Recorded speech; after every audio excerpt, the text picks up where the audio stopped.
As you move through life, you will likely encounter a variety of reasons to save money. Sometimes you may have your sights set on a short-term goal, such as saving for a car, or for that dream vacation, or ensuring you have a rainy day emergency fund to back you up when you need it. And sometimes you'll find yourself saving for a long-term goal, such as saving to make a down payment on your first home, or saving for retirement. Ideally, your money will not only be protected while you save, but will also grow. And that aspect of growing your money is an essential difference between simply saving money and investing money. You can save money by burying it in a hole in the backyard or tucking it under your mattress. However, while that may allow you to protect and save your money, it won't grow your money.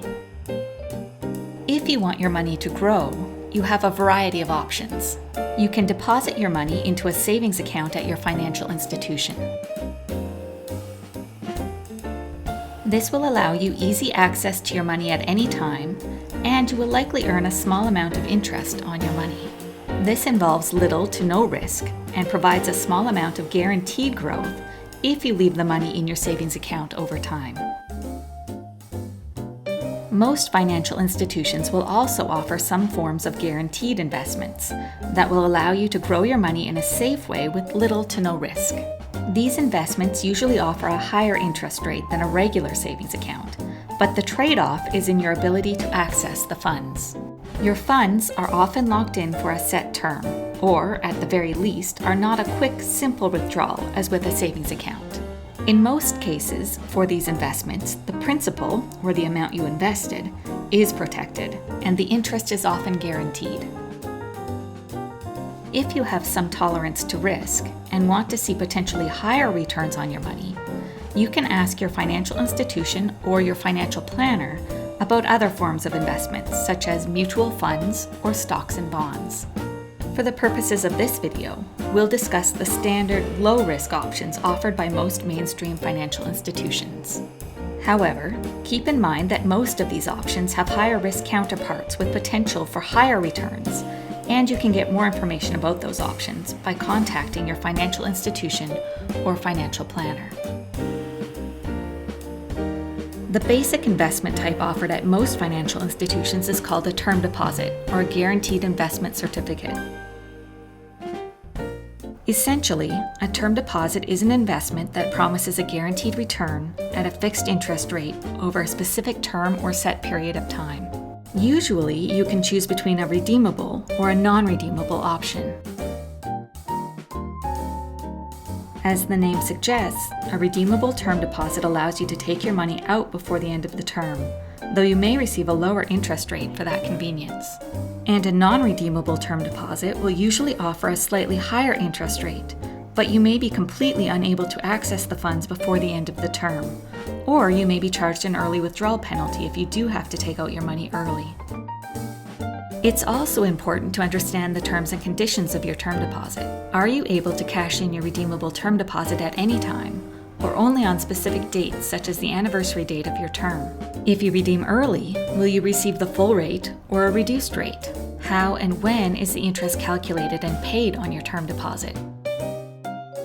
Most FIs will offer a variety of terms, ranging from as short a time frame as 30 days up to terms of 5 or more years. As a general rule of thumb, the longer the term, the higher the interest rate. Though from time to time, FIs may offer special promotional interest rates on a specific shorter term, so be sure to compare all the terms and rates to ensure you are getting the best rate you can. When choosing a term, the interest rate is an important consideration. You should also consider what you intend to use the money for, and pick a term that works with that end goal. For example, if you are saving for a vacation you intend to take in 2 years, be sure to pick a term that will finish in enough time for you to access the funds when you are booking your vacation and need to pay for everything, and not just for when you plan to leave on vacation. However, if you are saving for retirement 20 years down the road, a 5-year term may make the most sense.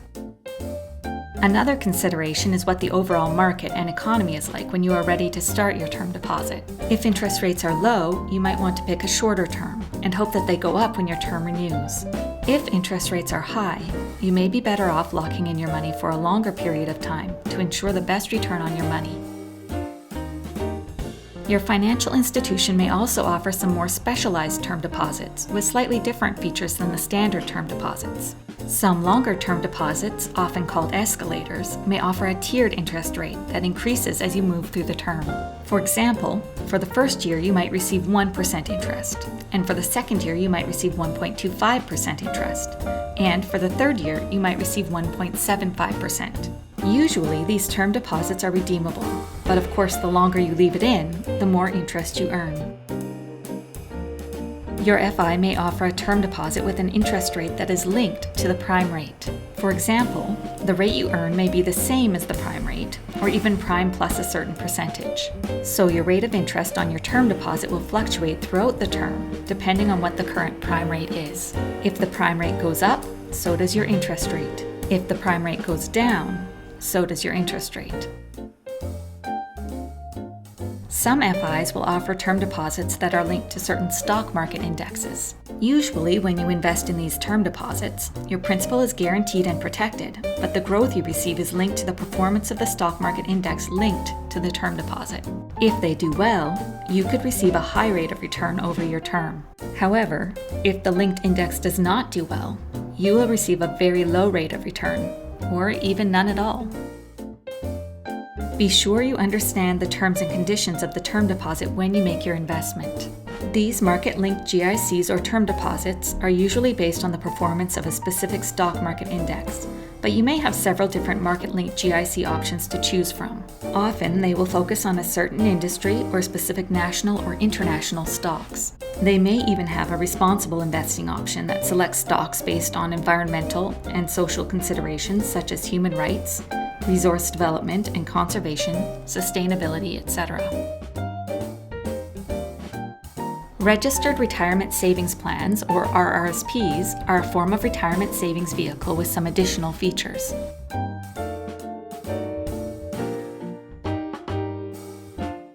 As the name suggests, RRSPs are intended to be used specifically to help you save money for retirement. They are registered with the Canada Revenue Agency, and there's a limit to how much you are allowed to contribute to your RRSP each year, which is determined and confirmed by your Notice of Assessment. There are some advantages to an RRSP, the biggest of which is that it reduces your taxable income when you contribute to your RRSP, and it defers or puts off the taxes on the growth you earn until you withdraw the money. The basic theory behind RRSPs is that they allow you to pay lower taxes when your earning potential is highest, and you may be in a higher tax bracket. Then, when you retire and withdraw the money, you have less income, and may be in a lower tax bracket when you have to pay taxes on the money in your RRSP. When you make a contribution to your RRSP, you can claim it as a tax deduction, which will reduce the amount you pay in taxes that year. RRSPs also allow you to defer the taxes on the growth your RRSP earns until you withdraw the money, so they can grow tax-free as well. While RRSPs are intended to be used as savings for retirement, you can usually withdraw the money prior to retirement, within the limits of the terms and conditions of the RRSP investment vehicle you chose. However, you will be taxed on the money when you withdraw it, so most people find it beneficial to wait until they retire, when their income is usually lower and therefore, in theory, their income tax rates are lower. Besides all the tax benefits RRSPs provide, they are also simply a great vehicle for saving for retirement. The money is less accessible than when you put it in a savings account, which can help to ensure the funds don't get used for other purposes. And if you start investing money when you're young, which is highly recommended, you are able to invest over a longer period of time, which, depending on your RRSP investment vehicle, has potential for a much higher rate of return than a simple savings account or shorter-term investments. There are also specific programs that the Government of Canada has set up that allow you to access the funds from your RRSP for specific purposes without having to pay the taxes on the money. The Lifelong Learning Plan is a program that allows you to withdraw money from your RRSP tax-free. Under this program, you can withdraw up to a certain amount from your RRSP tax-free to finance full-time training or education for yourself or your spouse or common law partner. You then have up to 10 years to repay the funds to your RRSP. The Homebuyers Plan is another way you can withdraw money from your RRSP tax-free. Under this program, a first-time homebuyer can withdraw up to a maximum limit set by the government from their RRSP tax-free to use to buy or build a qualifying home, and they have up to 15 years to repay the funds to their RRSP. A spousal RRSP is another way you can use RRSPs and income splitting to save money in taxes. If one spouse earns more than the other and is in a higher tax bracket, the higher earning spouse can set up a spousal RRSP in the name of their spouse. The higher earning spouse then contributes to the RRSP and receives the immediate tax benefits. Then, when they retire and withdraw the money, their tax bracket will hopefully be lower when they withdraw from two smaller RRSPs than it would if they had withdrawn the money from one larger RRSP. You can open multiple RRSPs, but you do need to be careful because there is a limit to how much you can invest in an RRSP each year. Be aware that this limit is not per RRSP, but is per person, and applies across all of your RRSPs combined. The limit is currently 18% of your previous year's earned income, or a yearly maximum amount set by the government, whichever is lower. If you don't use all of your RRSP room in a given year, that amount will carry forward, and you can contribute that unused amount in a future year. If you contribute more than your RRSP deduction limit by more than $2,000, you will have to pay a tax which is calculated per month until you withdraw the excess amount. Most FIs will offer a variety of RRSP options similar to their standard GIC or term deposit options. These offer little to no risk and usually offer a guaranteed but relatively low rate of return. Mutual funds, stocks, or bonds are also possible RRSP investment options. These are not insured or guaranteed, and any potential growth will depend on your tolerance for risk. You can contribute to your RRSP until December 31st of the year you turn 71, or in the case of a spousal RRSP, until December 31st of the year your spouse turns 71. You can choose to withdraw the money from your RRSP at any time until the end of the year you turn 71, at which time you will need to convert it into a Registered Retirement Income Fund, or RIF. A RIF is essentially the opposite of an RRSP. Where an RRSP allows you to make regular contributions to save for retirement, a RIF allows you to receive regular withdrawals to fund your retirement. You will also have similar investment options for your RIF as you had for your RRSP, whether you choose to invest in GICs or term deposits, mutual funds, stocks, or bonds. Converting your RRSP to a RIF allows you to continue to grow the funds in your plan, while allowing you to receive money from your RIF. When you contributed to your RRSP, you were able to reduce your taxes as well as defer the taxes on any growth within your RRSP. However, when you withdraw money from your RIF, you will now have to pay taxes on that money. Ideally, you will be in a lower tax bracket when you are withdrawing your money than you would have been when you contributed the money. You do not pay taxes on your money when you convert it to a RIF. You only pay taxes on the amount that is withdrawn each year, and then it is treated as income for tax purposes. The rest of the money in your RIF will continue to grow tax-free until you take it out. You are required to start taking RIF income by the end of the year in which you turn 72. The amount you are required to take out of your RIF each year is a percentage of the total value of your RIF plan at the beginning of the year. The required withdrawal percentage starts low and increases each year as you age. You must withdraw the minimum amount required each year, but you can choose the frequency of the withdrawals, whether you'd like to receive the money monthly, quarterly, annually, etc. You can also withdraw more than the minimum if you wish. Another type of investment is a tax-free savings account, or TFSA. This program was introduced by the Canadian government in 2009. It allows people who are 18 years old or older and who meet the eligibility requirements to save money in a registered plan without having to pay taxes on the growth earned by their investment. There is a set limit to the amount of money you can contribute to a TFSA each year, and it is the same for everyone who qualifies regardless of income. The cool thing about the limit is that whether you open a TFSA right away or not, your contribution room begins in 2009, or the year you turn 18 years old, and will continue to grow each year. Any unused contribution room is carried forward. So, for example, if you turned 18 in 2020, the contribution limit for that year was $6,000. It was also $6,000 in 2021 and 2022.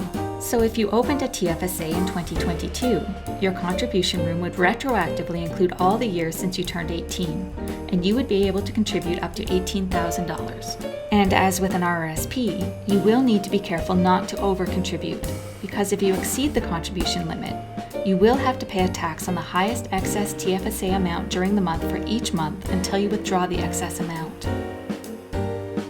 TFSAs are a great way to save money, even for retirement.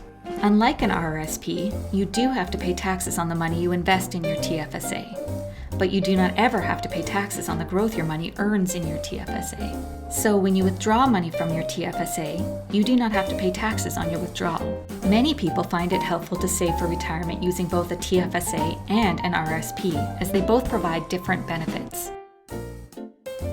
TFSAs are convenient and useful for a wide variety of savings goals. They are not limited to saving for retirement and can be used to save for any short or long-term goal. Depending on the terms and conditions of the investment vehicle you choose for your TFSA, you can withdraw the money at any time and for any reason. When you withdraw the money, the following year the amount you withdrew is added back to your contribution limit, and any unused contribution room will carry forward to use in future years.